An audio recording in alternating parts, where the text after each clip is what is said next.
जय जोहार संगवारी हो। आप देख रहे हैं छत्तीसगढ़ प्रदेश की समस्त बड़ी खबर देखने के लिए हमारे चैनल को सब्सक्राइब कीजिए और बेल आइकन को प्रेस कीजिए और कमेंट करना ना भूलें। 21 मई को जारी होगी न्याय योजना की पहली किस्त। किसानों के खाते में ऑनलाइन ट्रांसफर होंगे 1700 करोड़।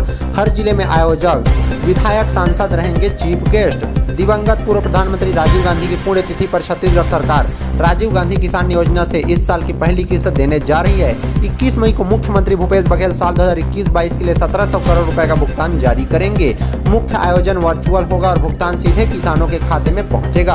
हालांकि अन्य सभी जिलों में इसके लिए आयोजन भी किए जाने हैं। उसमें विधायकों और दूसरे जनप्रतिनिधियों को अतिथि बनाकर बुलाया जाना है। सामान्य प्रशासन विभाग ने बताया कि सभी जिलों में जिला स्तरीय आयोजन होना है। इसको मुख्यमंत्री भूपेश बघेल वीडियो कॉन्फ्रेंसिंग के माध्यम से संबोधित करेंगे। सभी जिलों के कलेक्टर से कहा गया है कि इस कार्यक्रम के विधायकों, सांसदों और दूसरे जनप्रतिनिधियों को मुख्य अतिथि के तौर पर बुलाना है। कलेक्टर को अतिथियों की सूची भी दी गई है। इसके अलावा न्याय योजना का लाभ लेने वाले किसानों को भी इस आयोजन में लाना है। उनके आने जाने की व्यवस्था भी जिला प्रशासन को करना है। आयोजन स्थल पर गर्मी से बचने के उपाय और पेयजल की व्यवस्था करने को भी कहा गया है। राजीव गांधी किसान योजना के तहत सरकार खरीफ की फसलों के लिए 9000 रुपए प्रति एकड़ की दर से इनपुट सब्सिडी देती है। यह राशि 4 किस्तों में अदा की जाती है। 21 मई को 2021-22 के खरीफ सीजन की पहली किस्त जारी होनी है। अब तक 12,209 करोड़ दे चुकी है सरकार। राज्य सरकार ने इस योजना की शुरुआत 21 मई 2020 से की थी। पहली किस्त में 1500 करोड़ दिया गया था। उस साल सरकार ने 4 किस्तों में 5604 करोड़ रुपए से अधिक का भुगतान किया है। 2021 में यह रकम बढ़ी। बीते 2 वर्षों में राजीव गांधी किसान योजना के तहत किसानों के बैंक खाते में 12,209 करोड़ रुपए का भुगतान किया जा चुका है।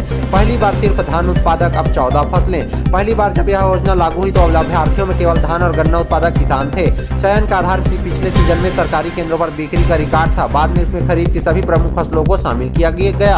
अब इसका विस्तार हुआ है। किसान ने अगर धान के बदले कोदो, कुटकी, गन्ना, अरहर, मक्का, सोयाबीन, दलहन, तिलहन, सुगंधित धान, अन्य फोर्टिफाइड धान, केला अथवा पपीता लखिस्त गाता है तो उसे 10,000 रुपए की इनपुट सब्सिडी दी जाएगी। पौधारोपण करने वाले कृषकों को 3 वर्षों तक इनपुट सब्सिडी भी दी जा रही है।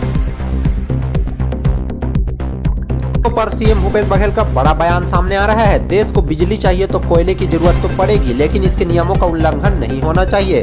हसदेव अरण्य के जंगलों में परसा कोयला खदान की मंजूरी को लेकर छत्तीसगढ़ के मुख्यमंत्री भूपेश बघेल का बड़ा बयान आया है। मुख्यमंत्री ने रायपुर में कहा कि देश को बिजली चाहिए तो कोयले की जरूरत तो पड़ेगी, बस इसमें नियमों का उल्लंघन नहीं होना चाहिए।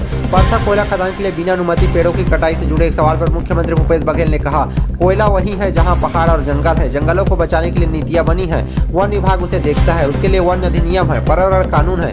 उन नियमों का उल्लंघन नहीं होना चाहिए। वहां प्रभावित लोगों का मुआवजा बनाकर बराबर मिलना चाहिए। मुख्यमंत्री ने कहा, देश को कोयले की जरूरत तो है। आज कोयले के लिए पैसेंजर ट्रेन को रोकना पड़ा। इतिहास में कभी देश में ऐसा नहीं सुना गया था। आज भारत सरकार खुद रेल रोक रही है। अभी रेल मंत्री आए थे, कोयला मंत्री लगातार देख रहे हैं। देश को ऊर्जा अथवा बिजली चाहिए तो कोयले की जरूरत तो पड़ेगी ही।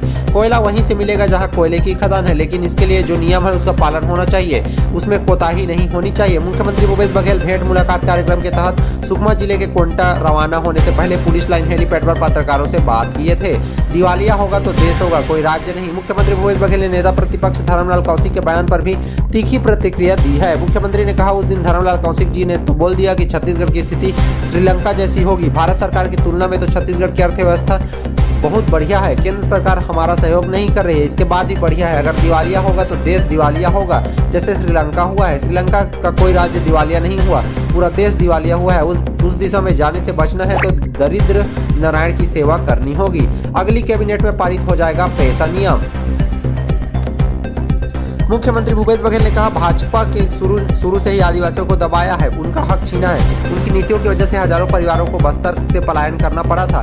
कांग्रेस हमेशा से आदिवासियों के साथ रही है, उनके हित में रक्षा करती रही है। वही फॉरेस्ट राइट एक्ट लाने की बात हो या पेशा कानून की बात हो, पेशा panchayat extension of schedule area का एक्ट लागू है। रमन सिंह 15 सालों में इसके नियम नहीं बना पाए। नियम बनाने की प्रक्रिया पूरी हो गई है। मैंने कहा कि कैबिनेट की अगली बैठक में पेशा नियम पारित किया जाएगा। 15 जून से डीएलएड की मुख्य परीक्षा चालू होने वाली है। 10वीं बारी बोर्ड की पूरक परीक्षा के लिए आवेदन भी शुरू। 31 मई तक आवेदन कर सकते हैं। छत्तीसगढ़ माध्यमिक शिक्षा मंडल ने diploma in elementary education DLED की मुख्य और अवसर परीक्षा की तारीख घोषित कर दी है। पहले और दूसरे दोनों वर्ष के विद्यार्थियों की परीक्षा 15 जून से 30 जून तक ली जाएगी।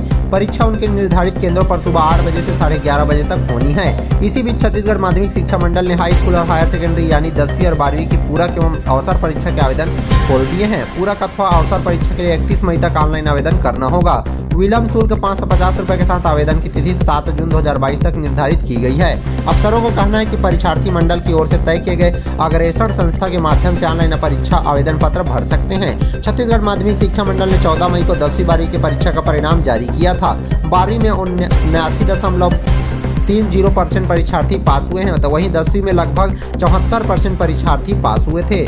मुख्य परीक्षाओं में 6.73 लाख परीक्षार्थी शामिल हुए थे। छत्तीसगढ़ बोर्ड ने 2 साल बाद केंद्रों पर परीक्षा का आयोजन किया था। 10वीं की परीक्षा 3 मार्च से 23 मार्च तक और 12वीं की परीक्षा 2 मार्च से 30 मार्च के बीच आयोजित की गई थी। इसमें 10वीं में 3,80,000 और 12वीं की परीक्षा में 2,93,000 विद्यार्थियों ने परीक्षा दिया था।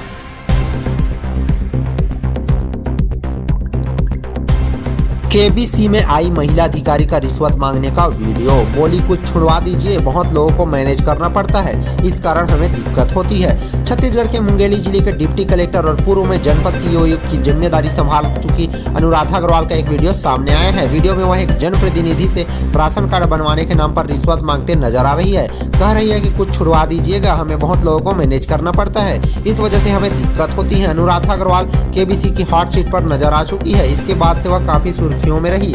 वीडियो वायरल होने के बाद फिर से उनकी चर्चा है। अनुराधा अग्रवाल वर्तमान में मुंगेली की डिप्टी कलेक्टर हैं। इसके पहले वह जनपद पंचायत लोरमी के मुख्य कार्यपालन अधिकारी रही थी।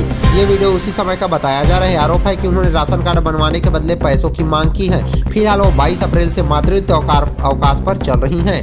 जानकारी के मुताबिक कुछ समय पहले प्रदेश महिला कांग्रेस कमेटी की सचिव व जनपद उपाध्यक्ष खुशबू आदित्य वैष्णव राशन कार्ड बनवाने के लिए अनुराधा के पास गई थी। खुशबू को 18 राशन कार्ड बनवाना था, इसी के चलते पैसे मांगने का आरोप है। कहा जा रहा है कि इस वीडियो में खुद खुशबू ने वायरल किया है।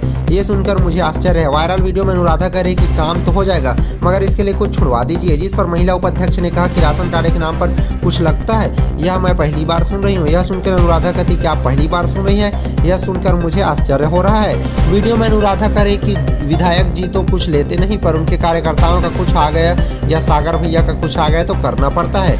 इसके अलावा और भी बहुत से लोगों को मैनेज करना पड़ता है, जिसके कारण हम लोगों को दिक्कत होती है।